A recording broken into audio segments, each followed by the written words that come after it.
আজ সুনীল গঙ্গোপাধ্যায়ের একটি কবিতার নাম কেউ কথা রাখেনি। কেউ কথা রাখেনি, ৩৩ বছর কাটলো, কেউ কথা রাখেনি। ছেলেবেলায় এক বষ্টমী তার আগমনী গান হঠাৎ থামিয়ে বলেছিল, শুক্লা দ্বাদশীর দিন অন্তরাটুকু শুনিয়ে যাবে। তারপর কত চন্দ্রভূপ অমাবস্যা এসে চলে গেল, সেই বষ্টমী আর এলো না। ২৫ বছর প্রতীক্ষায় আছি।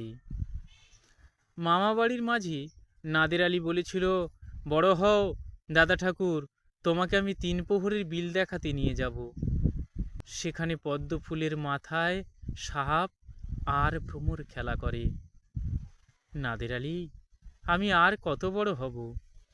আমার মাথায় এ ঘরের ছাদ ফুঁড়ে আকাশ স্পর্শ করলে তারপর তুমি আমায় ৩ প্রহরের বিল দেখাবে? একটাও রয়্যাল গুলি কিনতে পারিনি কখনো।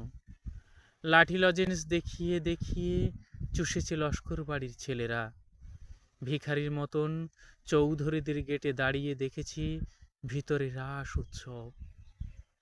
অবিরল রঙের ধারার মধ্যে সুবর্ণ কঙ্কন পরা ফর্সা রমণীরা কত রকম আমোদ হেসেছে। আমার দিকে তারা ফিরেও চায়নি। বাবা আমার কাঁধ ছুঁয়ে বলেছিলেন, দেখিস একদিন আমরাও। বাবা এখন অন্ধ, আমাদের দেখা হয়নি কিছুই। সেই রয়্যালগুলি, সেই লাঠি লজেন্স, সেই রাস উৎসব আমায় কেউ ফিরিয়ে দেবে না।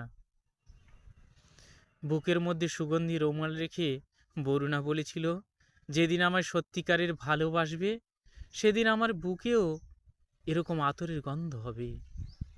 ভালোবাসার জন্য আমি হাতের মুঠোয় প্রাণ নিয়েছি। দুরন্ত ষাঁড়ের চোখে মেতেছি লাল কাপড়। বিশ্ব সংসার তন্ন তন্ন করে খুঁজে এনেছি ১০৮টা নীল পদ্ম। তবু কথা রাখেনি বরুণা। এখন তার বুকে শুধুই মাংসের গন্ধ। এখন সে যে কোন নারী, কেউ কথা রাখেনি। ৩৩ বছর কাটলো, কেউ কথা রাখে না।